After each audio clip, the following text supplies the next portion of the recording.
The wind cut through the barren plains like a blade, sharp and unforgiving, while the scorching heat of the midday sun pressed down on the earth with relentless fury.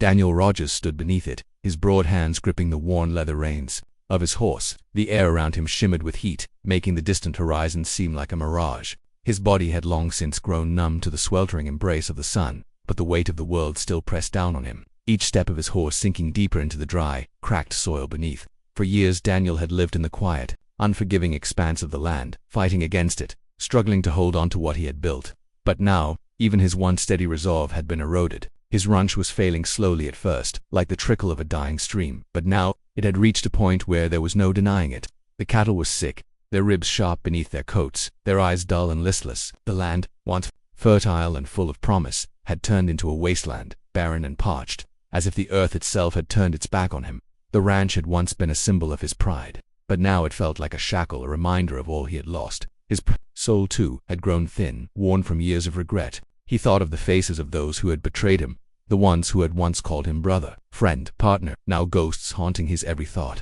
The whispers of their treachery echoed in his mind, gnawing at him like the crows that circled overhead, waiting for the inevitable. The future, once a horizon full of hope, seemed like a distant, unreachable dream now. It was obscured by the dust of his past, thick and choking, and there was no wind strong enough to blow it away.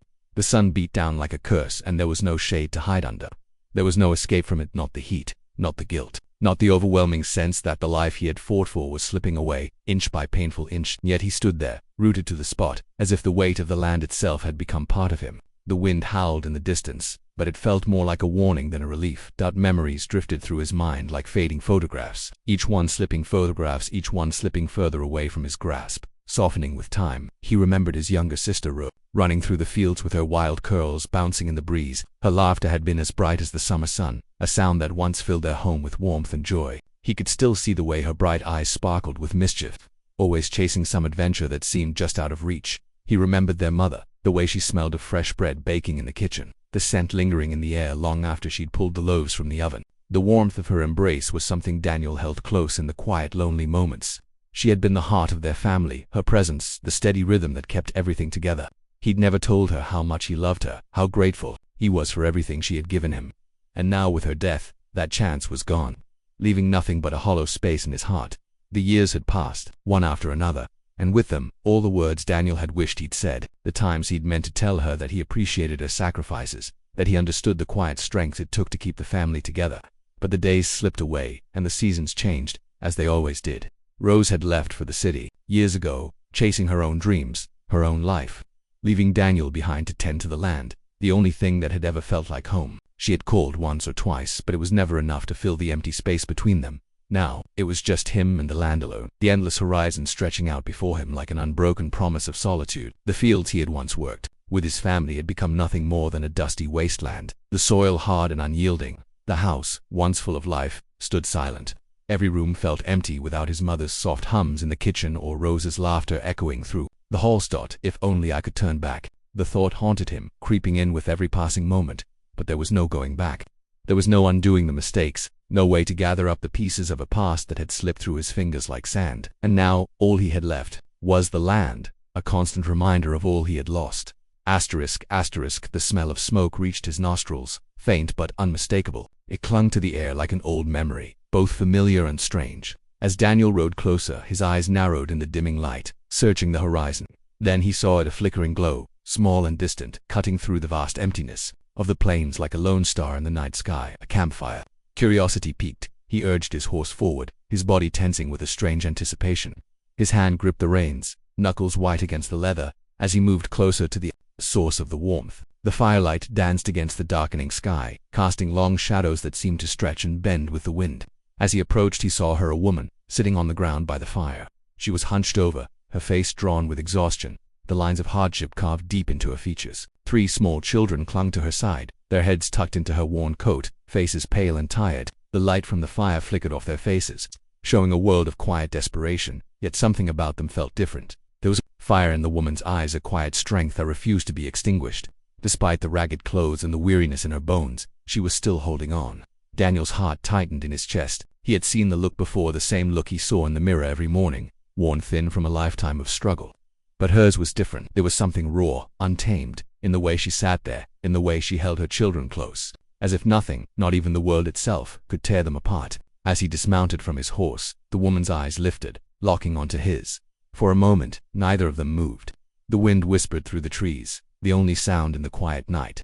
The world seemed to stop for just a breath, and in that breath, Daniel felt something shift deep inside of him. Her gaze was wary, not fearful, but cautious, guarded, as if she had learned long ago to be careful with strangers. Her voice, when it came, was rough-edged with the weariness of too many sleepless nights. But there was an unexpected strength there, too, a kind of forcefulness that Daniel couldn't ignore. "What do you want, Mr. Terest?" Her words, sharp and direct.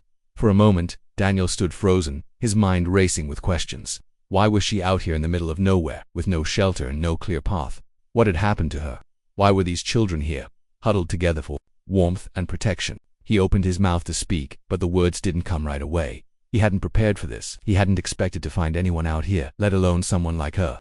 "Just passing through," he muttered finally, his voice low, almost apologetic. He didn't know why he felt that way.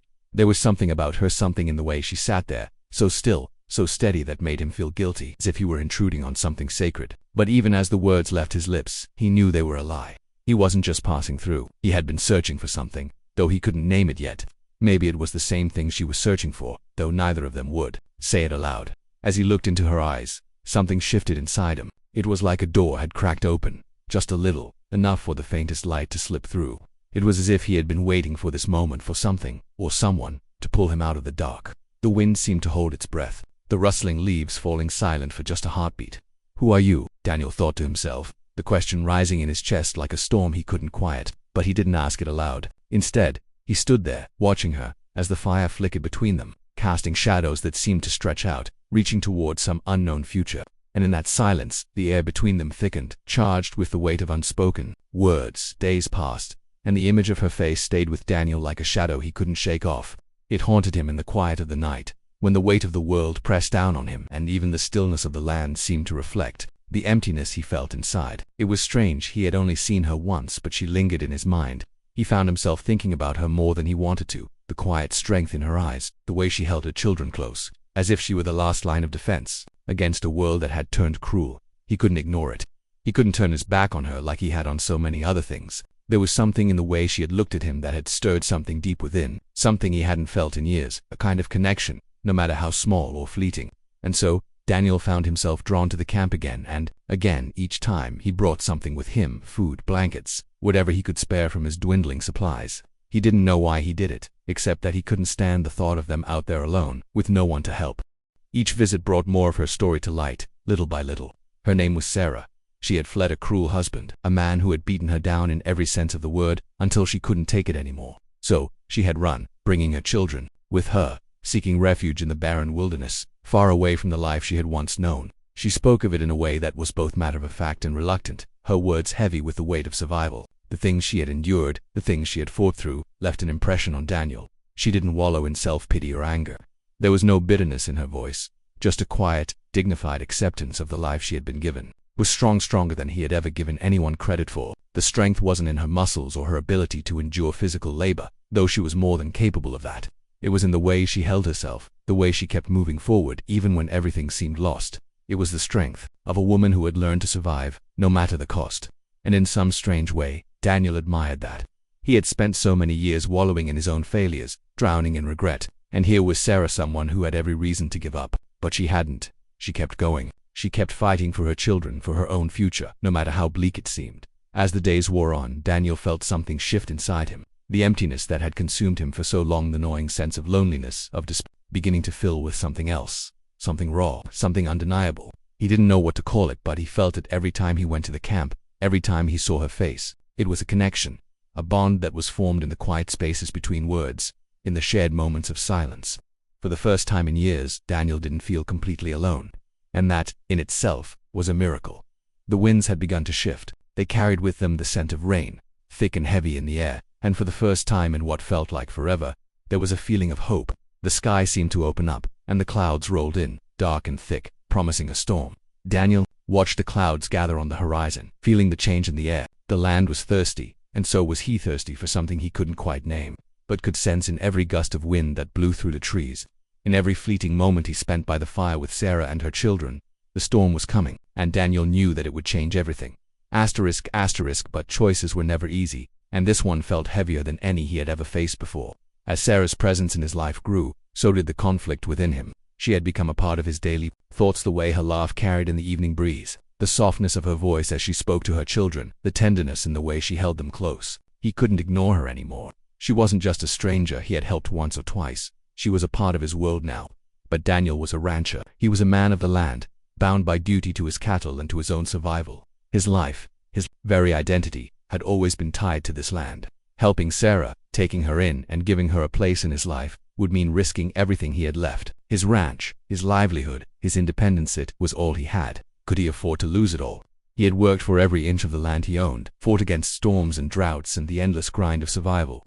The thought of giving up that life, of inviting someone else into his world, made his stomach churn with unease. There were no guarantees in life. Sarah had no promises to offer him, and the land wasn't exactly kind to those who couldn't pull their weight. He had learned that the hard way, time and time again. As the days wore on, Daniel tried to push the thoughts of Sarah away. But the more he saw her, the more he couldn't escape the question that lingered in his mind. Could he live with himself if he turned away? He had lived alone for so long, isolating himself from the world, that the idea of allowing someone else into his life felt like stepping off a cliff. One evening, as the sun dipped below the horizon, painting the sky in hues of orange and pink, Sarah turned to him.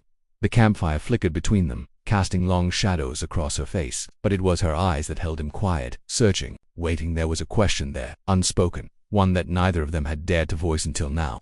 "I don't know what I'm asking of you," she said softly, her voice barely rising above the whisper of the wind. "But can you help us?" The silence between them grew heavy. The weight of her words pressed down on him like a stone, sitting in the pit of his stomach, impossible to ignore. The fire crackled in the background, but all Daniel could hear was the beating of his own heart, loud and frantic in his chest. Help her or turn away. He had always been a man who made his own way, who didn't rely on anyone. That's how he had survived all these years, how he had protected himself from the harshness of the world. But Sarah, she needed him.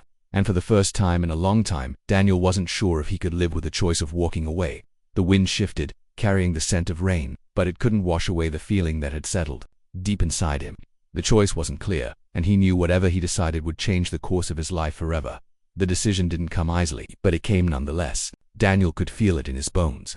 Deep in his chest, the heavy certainty that had settled into his heart, despite his mind still grappling with the consequences.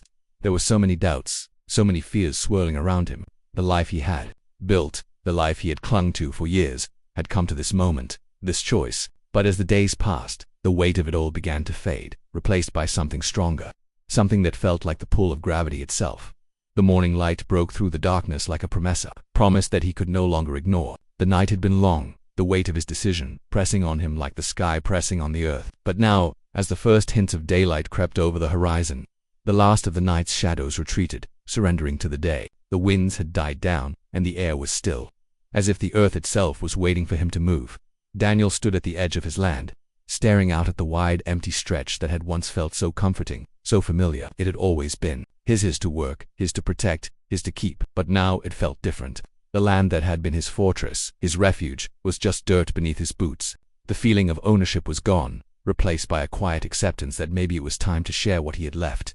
He turned away, his mind made up, his heart a little lighter with the knowledge that he had finally chosen. He made his way to Sarah's camp, his steps slow but sure. Each one felt like a confirmation, a step toward something he hadn't been sure he was ready for, but now knew he had to face. His boots crunched against the dry earth as he walked, the world waking up around him, the birds stirring, the ground shifting beneath him as if the whole world was holding its breath. That as he reached her, he saw the children huddled close to her, their small faces wide with uncertainty.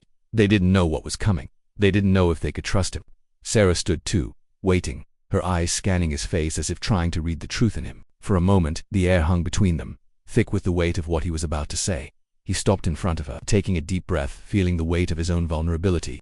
His voice was steady, but it shook just a little, betraying the truth he had been hiding from for so long. "I can't promise you much," he said, the words heavy in the silence between them. "But I can promise you this. You and your children won't have to face this alone anymore." There was a long pause, the world holding its breath as Sarah's eyes softened. The hardness that had once surrounded her giving way to something else, something like relief. Her face, lined with the marks of hardship, was still beautiful in a way Daniel hadn't expected. She nodded, the faintest tremor in her chin, before she looked down at her children, who were now standing, watching. him with the cautious hope only children could have. The silence that followed was thick with emotion. Daniel could feel it in the pit of his stomach, the knot that had been there for so long loosening, unraveling in the warmth of the moment, as the first rays of sunlight broke across the horizon, lighting up the dusty ground with its golden hue. Daniel knew that this was just the beginning. The world wasn't any easier. There would be hardships, struggles, and pain. But for the first time, he felt like it was worth facing. For the first time in years, he didn't feel completely alone. The world around him had changed, subtly but irrevocably, and so had he. He had made the choice, and now there was no turning back. The journey ahead wouldn't be simple, but for the first time in a long time, it felt like he wasn't walking it alone.